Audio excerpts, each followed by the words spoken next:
At 3:30, we got Boston College, who's 5-4, traveling to number 14 SMU, who's 8-1. SMU favored by 19.5 points on ESPN. Thomas Castellanos has gone 9 of 161, thrown for 1,366 yards, 15 touchdowns, 5 interceptions. Kai Robichaux has had 100 carries for 471 yards and 6 touchdowns. Lewis Bond has had 44 catches for 438 yards and 3 touchdowns. Kevin Jennings has gone 127 of 196, thrown for 1,900 yards, 12 touchdowns, 5 interceptions. Brashard Smith's had 140 carries for 906 yards and 11 touchdowns. And R.J. Maryland's had 24 catches for 359 yards and 4 touchdowns.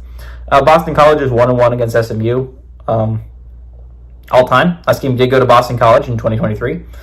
And Rhett Lashley's 0-1 against the Eagles. All that being said, SMU's on a crazy season. 14, I think, in my opinion, is significantly way too low for SMU. You have 3 SEC teams that have 2 losses that are ranked ahead of SMU. SMU's had a really good season so far. This is a team that I think is playing at the highest level in the ACC. I think this is a team that will end up making the playoffs because if you look at it, very doable schedule down the stretch. Now, these are teams I think are a little bit underrated. Bill O'Brien has those Eagles playing. They are not an easy out, especially the Cal Golden Bears at the end of the year. I think are a scary football team. Again, 4 losses combined 9 points, right? Like, these are teams that, this is a team that was on the cusp of winning all of the team that easily could be 9-0 is 5-4. It's a good football team in Cal, is what I'm saying. On the bright side, you put these teams at home. Your only road game you have left is going to Virginia next week.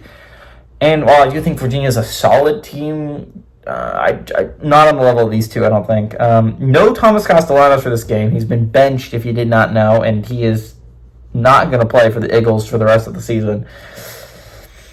Should be an easy win for SMU, right? This has got to be a dream season if you're an SMU fan, right? You're going to the ACC first season. I said early on that I thought SMU was a dark horse, and then I took it back after they lost to BYU because I'm like, that's not a great loss.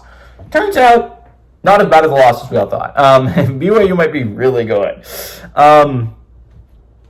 SMU is a really good football team.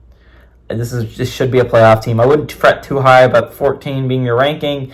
If you keep winning games, you finish 11-1, you're going to be higher than 14. I can guarantee it to you.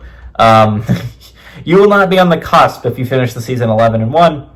It's just not going to happen, right? SMU has had a really good season. It's a really good football team. The Mustangs have one of the most explosive offenses in all of college football. I feel like Miami gets talked about a lot, but I don't think we talk enough about how just amazingly talented Kevin Jennings is as a quarterback, how much fun Brashard Smith is to watch run. R.J. Maryland is one of the best tight ends in college football right now.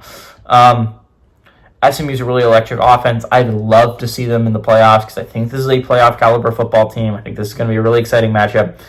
But all that being said, BC, Bill O'Brien's a good coach. Bill O'Brien will keep this team in a football game even without Thomas Castellanos. I like SMU to win this game, but I think Boston College keeps it closer than 19.5 points.